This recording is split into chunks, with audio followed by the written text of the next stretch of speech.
श्री स्वामी समर्थ. स्वागत आहे तुमचं माझ्या YouTube चॅनलवरती. आजचा दिवस तुम्हाला खूप छान सुखाचा समाधानाचा जाऊ देत, हीच मी स्वामींच्या चरणी प्रार्थना करते आणि आजच्या या नवीन व्हिडिओला सुरुवात करते. हिंदू धर्मामध्ये दिवाळी किंवा दीपावली या सणाला सण उत्सवांचा राजा मानले जाते. प्रत्येकाला दिवाळी या सणाची उत्सुकता असते. अंधार दूर करून प्रकाश निर्माण करणारा हा सण प्रत्येकासाठी खास असतो. या सणाची सुरुवात वसुबारस म्हणजेच गोवत्स द्वादशीने होते. वसुबारस हा गायीच्या पूजेला समर्पित दिवस आहे आणि हा दिवाळीचा पहिला दिवस आहे. वसुबारसच्या दिवशी गाय आणि वासराची पूजा केली जाते. हा एक अनोखा उत्सव आहे, कारण या दिवशी पवित्र गायीचे आभार आणि कृतज्ञता व्यक्त केली जाते. हा सण नंदिनी व्रत या नावाने सुद्धा ओळखला जातो. यंदा सोमवार 28 ऑक्टोबर रोजी अश्विन कृष्ण एकादशीला वसुबारस आणि रमा एकादशी आहे.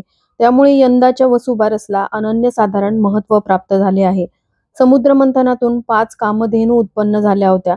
त्यातून नंदा नावाच्या धेनूला उद्देशून हा सण साजरा केला जातो. वसुबारस या शब्दातील वसु म्हणजे धन, त्यासाठी असलेली बारस म्हणजे द्वादशी. वसुबारसच्या दिवशी गाई वासराचं पूजन केल्याने देवी लक्ष्मी प्रसन्न होते आणि घरामध्ये सुख समृद्धी येते. या दिवशी अनेक सेवा व उपाय देखील केले जातात. तर असाच एक उपाय मी आजच्या व्हिडिओमध्ये शेअर करणार आहे. या उपायामध्ये सोमवारी आलेल्या वसुबारसच्या दिवशी तुम्हाला गाईच्या पायाखालची माती घरात घेऊन यायची आहे आणि त्याचा एक उपाय करायचा आहे. हा उपाय केल्याने तुमच्या जीवनातील सर्व अडचणी दूर होतील आणि घरामध्ये सदैव अखंड लक्ष्मी नांदेल. हा उपाय कशा प्रकारे करायचा आहे? गाईच्या पायाखालची माती घरात आणल्यानंतर तिचं तुम्हाला काय करायचंय, कुठे ठेवायची आहे, ही संपूर्ण माहिती जाणून घ्यायची असेल तर व्हिडिओ स्किप न करता शेवटपर्यंत बघा. चॅनलवरती पहिल्यांदा आला असाल तर नक्कीच सबस्क्राईब करा आणि असेच नवनवीन माहितीपूर्ण व्हिडिओ बघण्यासाठी बेल आयकॉनलाही क्लिक करा. त्यामुळे जेव्हाही मी नवीन व्हिडिओ अपलोड करेल तेव्हा त्याचं नोटिफिकेशन सर्वात आधी तुम्हाला मिळेल आणि तुम्ही एक पण व्हिडिओ मिस करणार नाही. हिंदू धर्मात गायीला माता म्हणजेच आईचा दर्जा दिला जातो. गाय ही सात्विक आहे, म्हणजेच आपल्या सहवासाने दुसऱ्याला पावन करणे, तसेच गाय ही आपल्या दुधाने समाजाला बलिष्ठ करते. वसुबारसचा अर्थ वसु म्हणजे संपत्ती आणि बारस म्हणजे द्वादशी. या दिवशी गायीची पूजा केली जाते. गाय ही समृद्धी आणि प्रगतीचे प्रतीक मानले जाते. वसुबारसची पूजा ही प्रत्येक घरामध्ये साजरी केली जाते. ज्यांच्याकडे गाय आहे अशा कुटुंबामध्ये तर साजरी केली जातेच, पण ज्यांच्या घरामध्ये गाय नाही ते गायीच्या मूर्तीची पूजा करतात. या दिवशी सकाळी उठल्यानंतर घराची स्वच्छता केली जाते.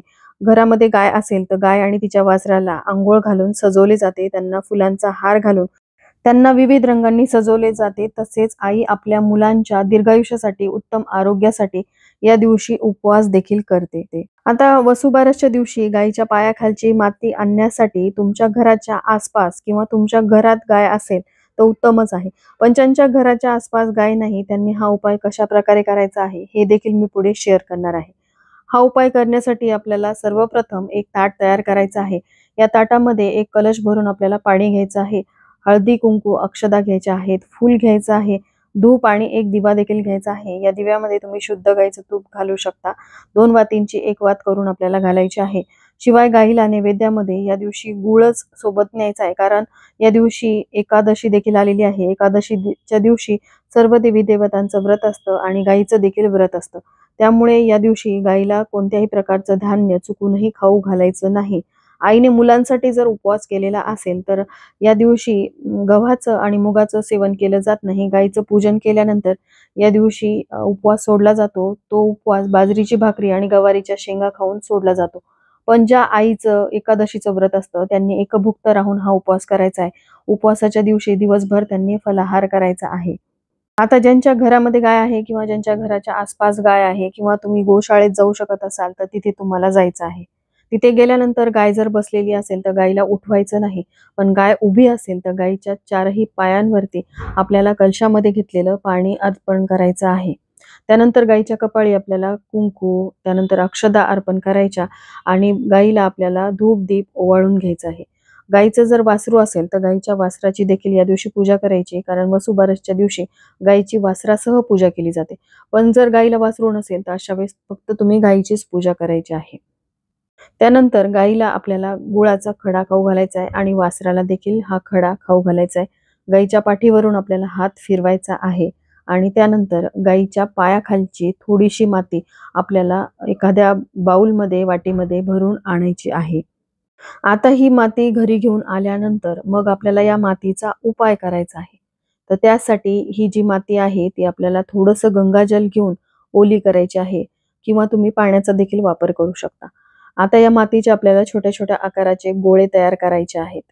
ते गोळे छान सुकले पाहिजे यासाठी आपल्याला ते उन्हात वाळू घालायचे. त्यामुळे अगदी थोडं-थोडं पाणी घालून हे गोळे तयार करायचे. अगदीच खूप ओलसर असे गोळे तयार करू नका, नाहीतर त्या उपायाचा काहीही लाभ होणार नाही. आता हे छोटे-छोटे 5 ते 7 गोळे आपण तयार केलेले आहेत. ते गोळे आपल्याला एखाद्या पांढऱ्या रंगाच्या कागदावरती किंवा एखाद्या बाउलमध्ये ठेवून ते देवघरासमोर आपल्याला ठेवायचे आहेत किंवा जिथं आपण वसुबारसची पूजा केलेली आहे, तिथे आपल्याला हे गोळे ठेवायचे आहेत. आणि त्यानंतर हा जो उपाय आपल्याला करायचा आहे, तो गुप्त पद्धतीने करायचा आहे. म्हणजेच कोणालाही न सांगता तो उपाय करायचा आहे. अगदी कुटुंबातील सदस्यांना देखील हा उपाय करतोय असं सांगायचं नाही. कारण यामुळे कुटुंबातील व्यक्तीकडून इतर कोणाला तो सांगण्यात आला, तर त्या उपायाचे तुम्हाला लाभ होणार नाहीत. त्यानंतर वसुबारसच्या दिवशी रात्री झोपण्यापूर्वी आपल्याला त्यातील एक मातीचा गोळा हातामध्ये पकडायचा आहे आणि तुमच्या ज्याही समस्या आहेत, अडचणी आहेत, त्या या मातीच्या गोळ्याजवळ बोलून दाखवायच्या. जसं की तुमच्या आर्थिक अडचणी असतील, मुलांविषयक काही समस्या असतील, तुमच्या पतीविषयक काही समस्या म्हणजे पतीची प्रगती व्हावी, त्यांची आर्थिक भरभराट व्हावी, या ज्या समस्या आहेत त्या मातीच्या गोळ्याजवळ बोलून दाखवायच्या आहेत आणि त्यानंतर तो मातीचा गोळा तुम्हाला तुमच्या सोबत रात्री झोपताना तुमच्या उशाजवळ ठेवायचा आहे किंवा उशाच्या खाली तुम्ही ठेवू शकता. दुसऱ्या दिवशी सकाळी उठल्यानंतर अंघोळ वगैरे झाली, की हा मातीचा गोळा तिथून उचलायचा आहे आणि अशा ठिकाणी ठेवायचा जिथे कोणाचीही नजर त्यावरती पडणार नाही आणि तो गोळा कोणाला दिसणारही नाही. त्याचबरोबर हे जे उरलेले गोळे आपण तयार केलेले आहेत, त्याचं काय करायचं? तर हे गोळे तुम्ही प्रत्येक एकादशी तिथीला अशाच उपायासाठी वापरू शकता. जेव्हा तुम्हाला असं वाटेल, की माझ्या आयुष्यामध्ये ही अडचण आलेली आहे, माझी ही इच्छा पूर्ण व्हावी, त्यासाठी तुम्ही या गोळ्याचा वापर करू शकता. बघा, वसुबारसच्या दिवशी आपण गाईच्या खालची जी माती आणलेली आहे, ती अतिशय पवित्र असते. तिच्यामध्ये एवढी शक्ती असते, की तुमची इच्छापूर्ती होऊ शकते. फक्त ह्या गोळ्याचा उपाय तुम्हाला वसुबारस नंतर महिन्याला येणाऱ्या एकादशीच्या दिवशी करता येईल आणि हे 5 ते 7 गोळे तुम्ही तुमच्या प्रत्येक इच्छापूर्तीसाठी वापरू शकता. श्रद्धेने केलेले उपायाचे तुम्हाला नक्कीच लाभ होतात. आता ज्यांच्या घराच्या आसपास एखादी गाय नाही, मग त्यांनी हा उपाय कशाप्रकारे करावा? तर तुम्ही काय करायचंय, एखाद्या झाडाच्या कुंडीतील माती थोडीशी काढून घ्यायची आहे. जिथे तुम्ही गायीच्या मूर्तीची पूजा केलेली आहे, त्या मूर्तीखाली ही माती ठेवायची आणि मूर्तीचं विधिवत पूजन झाल्यानंतर मग तुम्हाला ही माती तिथून काढून घ्यायची आहे आणि अशाच प्रकारे याचे 5 ते 7 गोळे तयार करायचे आणि हा उपाय जो आहे तो तुम्हाला करायचा आहे. करून बघा, नक्कीच तुम्हाला सुंदर अनुभव येईल. आणि तुमच्या इच्छा मनोकामना देखील पूर्ण होतील. तर अतिशय छोट्याशा माहितीसह आजचा हा व्हिडिओ मी इथं सेंड करते. व्हिडिओ आवडला असेल, थोडा जरी हेल्पफुल वाटला असेल, तर लाईक, शेअर आणि सबस्क्राईब करायला विसरू नका. भेटूयात अशाच एका नवीन व्हिडिओसोबत. तोपर्यंत सर्वांना श्री स्वामी समर्थ.